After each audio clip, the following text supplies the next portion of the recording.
WR450 with 300 hours. Let's see how this engine looks from inside.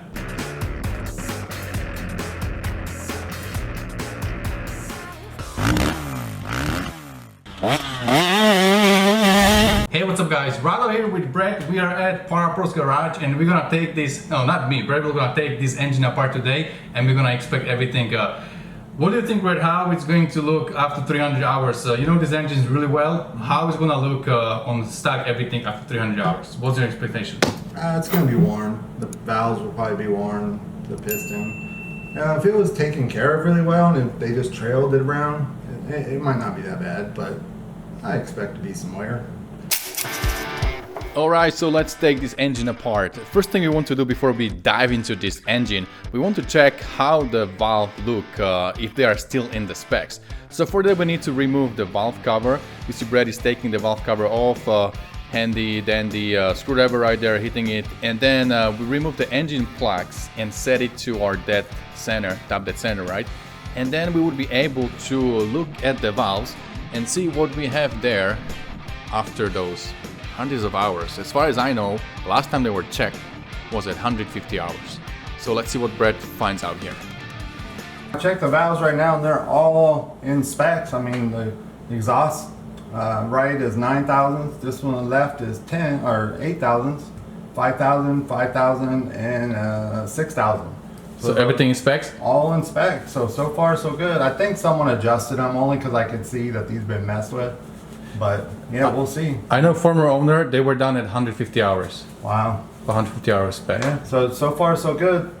Bad thing about Yamaha valves is they're good until they're not. They tend not to stretch so much. They tend to get to a point and just break. And that's the bad part. Like Hondas and Cowies, they tend to stretch. And so you keep adjusting them and you can kind of know when they're gonna break. But on Yamaha, they tend to go a long time and then break. Okay. But so far so good. Cool. Surprisingly, the valves were still in the specs and the bike ran pretty good and also started pretty good, which is indication that your valves are still in a good shape. So we just keep going now, taking everything apart. Look at the chain. Chain was definitely worn and stretched out, so we would have to get new chain, and that's a must when you are doing something like this. We already have our Pro X chain ready to go. The cams came out no problem, and they also look pretty good. You know, for WR450 you have slightly different cams compared to your YZ450.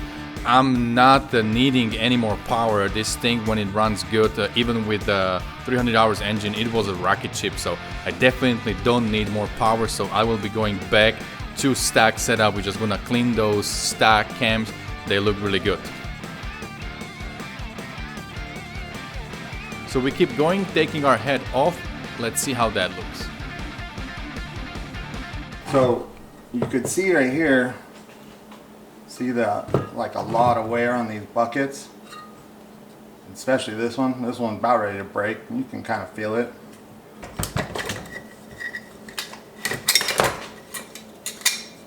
There's pretty good scratch here and here, so that's, you know, definitely you could see it going through the ring.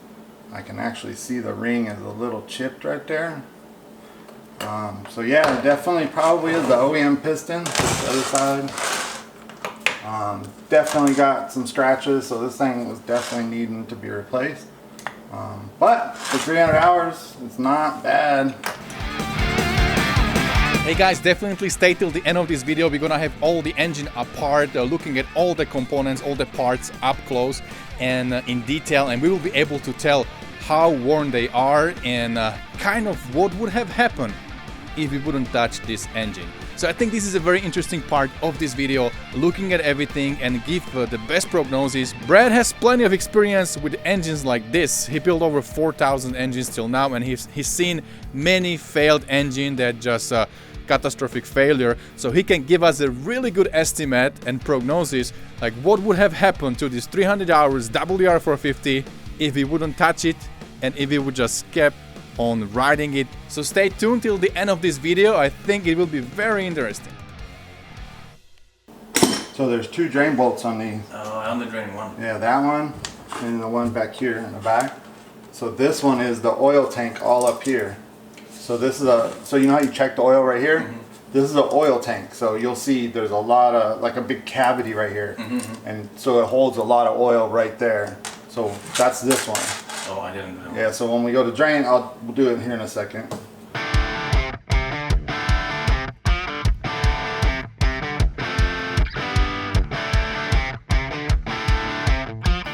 When we take it off, we'll see if it's multiple or just one. If it's just one, just safety switch.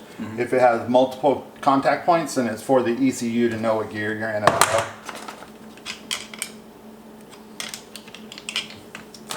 So see, just one contact point. So that's just for the neutral safety switch. Okay. So And inside of here is a spring and the contact point. So make sure you get those out and don't let it just fall out. Then you lose it, and then you don't know why it's not working. Look at all that oil rattle. Wow. Sorry.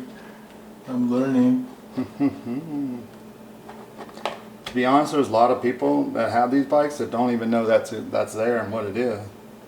So they're only draining half of their oil at a time. That is a lot of oil, people. So if you don't drain this front tank, this is how much oil you're not draining.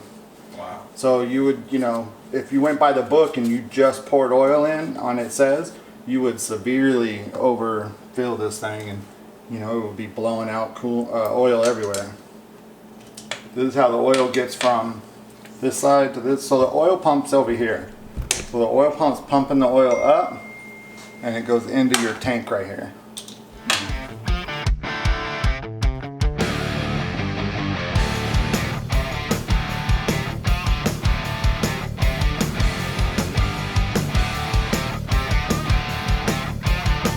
Another tip of the day is if you are doing a motor like we are, when you take this cover off, it's best to loosen this up now, then try to loosen it after the case is off. Then it's kind of a pain in the butt to hold it and get it apart.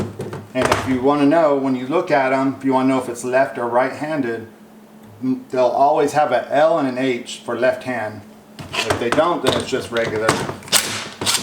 And that's it. So this assembly is going pretty smooth so far. As you can see, Brad here is doing this effortless job, taking everything apart. One thing that is not shown in the video, that also I do when I work on a bike, I take different bags, the Ziploc bags, and put one bolts and nuts and washers from one area into one zipper bag, and then take a Sharpie and write on it what it is. So Brad did this 1,000 times. We did the math. He did like 4,000 engines till now, and he doesn't need to look at the pictures before where this bolt goes, where this washer goes. He remembers everything. He did every single engine like multiple times, maybe 100 times every engine. So he definitely knows where everything goes. But having it packed in the bags, it just makes your life way easier once you are putting everything back together.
Alright guys, so it took like 1 hour and Brad has this engine all apart. Brad, what do you think how everything looked?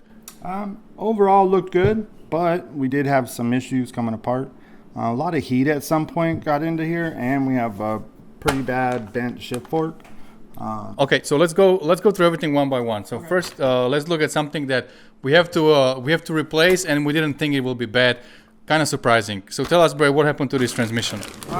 Somewhere along the way, it got a bent shift fork, either from, hard shifting or landing off a jump, with it pinned. It's got pretty bad wear, like really bad, metal falling off bad. And it wore it down. The pads, these little things in the end are called pads. It wore it almost all the way down. So, okay. So what would happen if I keep riding it like that? It would have definitely kept bending and got to a point where you just couldn't shift. Okay. This is second to third gear, so this is your most used gear on this one. Yep, exactly. So that's probably why I got bent first, but yeah, definitely would have got worse to where it would start just popping out of gear on you a lot, and then just get to a point where it just wouldn't even shift. Okay. How about everything else in the transmission? Everything else looked good. I looked at overall. I mean, everything looks pretty good. Even the gear where it was at looks really good. It was in. But yeah, all the tranny looks really good. Just one shift fork will need to be replaced. Cool. So this is something we're gonna get OEM from Yamaha. Yes. Yep. And nobody makes the shift fork, so there's a bunch of stuff that we need to get OEM, because this engine, I really want to have a good, reliable engine for like another 300 hours at least. All right, so that's for the transmission. Next, let's move on. This crankshaft right here. Yeah. Doesn't look too good. No, it got really hot at some point. The discoloring up here, but mainly if you just look at the rod color, I mean, it's got bluing up here on top, which never should have, and this rod has just gotten a ton of heat. So if you were to just put a piston in this and let it go, I can almost guarantee within a short amount of time, a couple hours, if not sooner, that this rod would have failed and just locked up. When these bearings in here, the needle bearings, they wear out. You put a new piston in, and compression bumps back up, and it just can't take the pressure of, fresh valves and piston and all that. So yeah, this would have definitely failed on you. Okay, so given that this is a stock, probably stock, the crankshaft here, 300 hours, it's not a time to do top end only. If you have 300 hours on your Yamaha engine, you gotta do a whole 9 yards, right, Brad? I definitely would, yeah. It's not worth risking it. Okay. All right, so next on the list here, let me grab the piston and a cylinder. And we have some cool stuff here as well. Yeah, it probably at some point in time it sucked in some dirt. Or it could be little metal pieces from the shift fork got in there, but you can see some good scratches on the skirt of the piston. It doesn't have a ton of blow-by, so it's probably in pretty good shape, but this definitely needs to be replaced. Too many scratches on the intake side, which is usually from getting a lot of dirt sucked in over time, a lot of little scratches.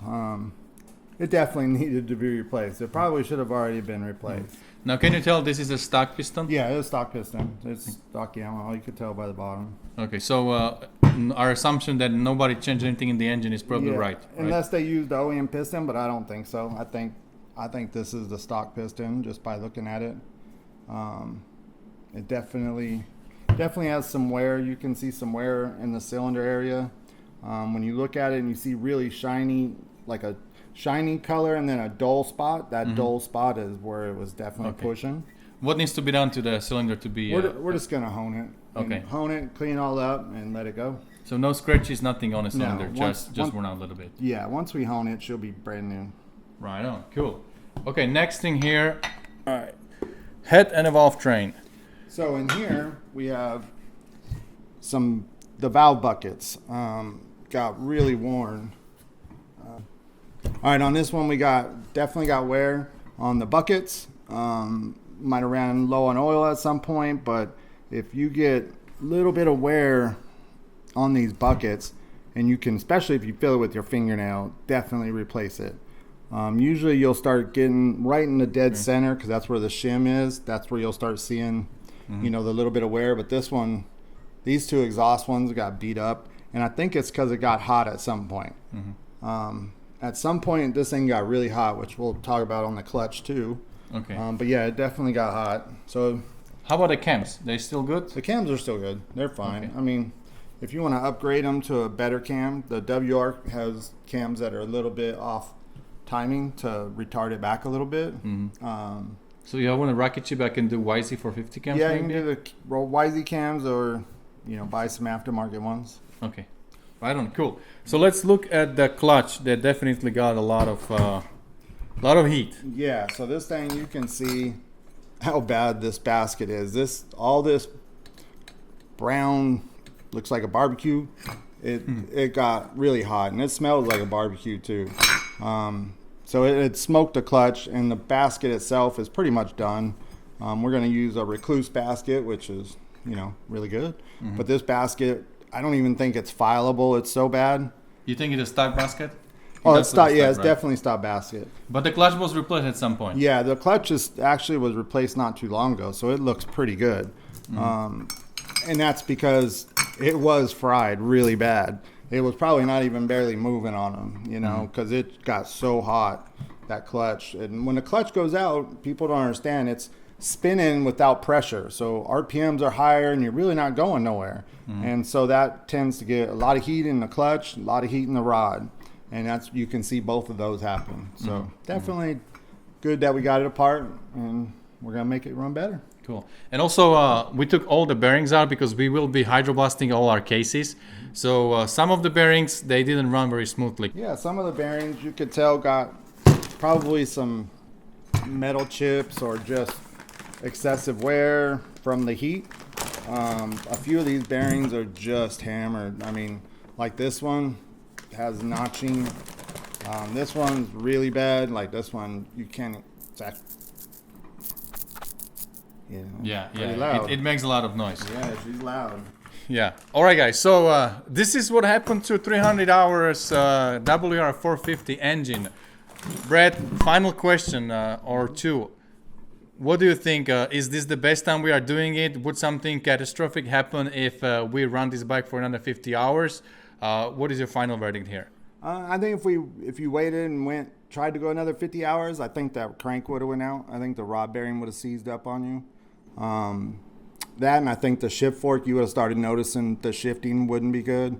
It would, probably get hit a lot of false neutrals and popping out of gear. But that rod has a lot of heat. I mean, when rods are blue like that is, I know it's hard to pick it up on camera, but it's blue. It was hot, so she wouldn't have lasted much longer. So for these 4-stroke engines, it's kind of fun stuff because they run good until they blow up, right? It's not really something that you can tell that, oh, something is happening. So I think we cut it just on time with 300 hours here. We're going to rebuild everything. We have some OEM stuff. We're actually going to make a list, write everything down, order a bunch of OEM stuff. We have some aftermarket, a bunch of Pro X, Wiseco, Recluse, and all that stuff. And then we'll be back here with Brad, and we're going to put it together, right, Brad? Yes, sir. All right, my friends, so that's about it for today. Brett, thanks a lot for your great work as always. And you guys don't forget, whatever you do, stay motivated. See you later.